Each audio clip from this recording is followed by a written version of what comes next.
Matthew 18.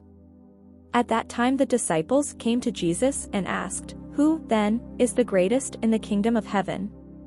He called a little child to him and placed the child among them. And he said, "Truly I tell you, unless you change and become like little children, you will never enter the kingdom of heaven. Therefore, whoever takes the lowly position of this child is the greatest in the kingdom of heaven. And whoever welcomes one such child in my name welcomes me. If anyone causes one of these little ones, those who believe in me, to stumble, it would be better for them to have a large millstone hung around their neck and to be drowned in the depths of the sea. Woe to the world because of the things that cause people to stumble.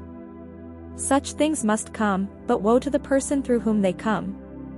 If your hand or your foot causes you to stumble, cut it off and throw it away.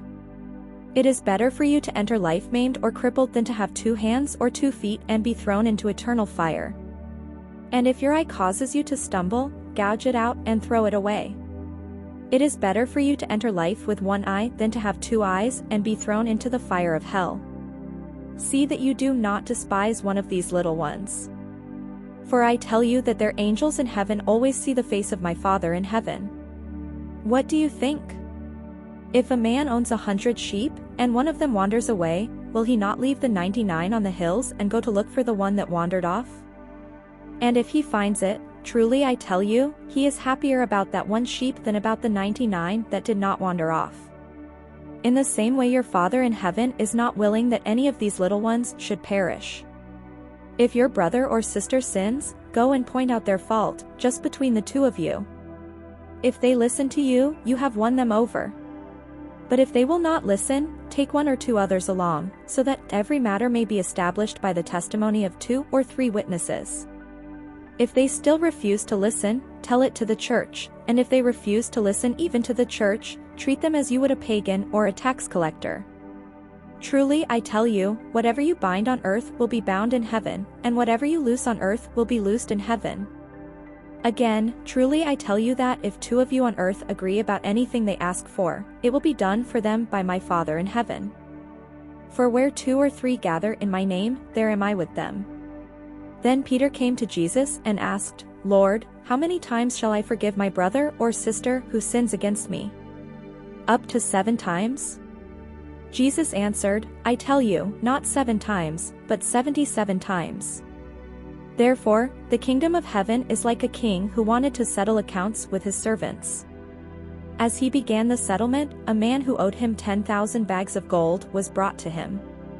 Since he was not able to pay, the master ordered that he and his wife and his children and all that he had be sold to repay the debt. At this the servant fell on his knees before him. "Be patient with me," he begged, "and I will pay back everything." The servant's master took pity on him, canceled the debt and let him go. But when that servant went out, he found one of his fellow servants who owed him 100 silver coins. He grabbed him and began to choke him. "Pay back what you owe me," he demanded. His fellow servant fell to his knees and begged him, "Be patient with me, and I will pay it back." But he refused. Instead, he went off and had the man thrown into prison until he could pay the debt. When the other servants saw what had happened, they were outraged and went and told their master everything that had happened.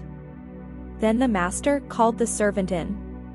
"You wicked servant," he said, "I canceled all that debt of yours because you begged me to. Shouldn't you have had mercy on your fellow servant just as I had on you?" In anger his master handed him over to the jailers to be tortured, until he should pay back all he owed. This is how my heavenly Father will treat each of you unless you forgive your brother or sister from your heart.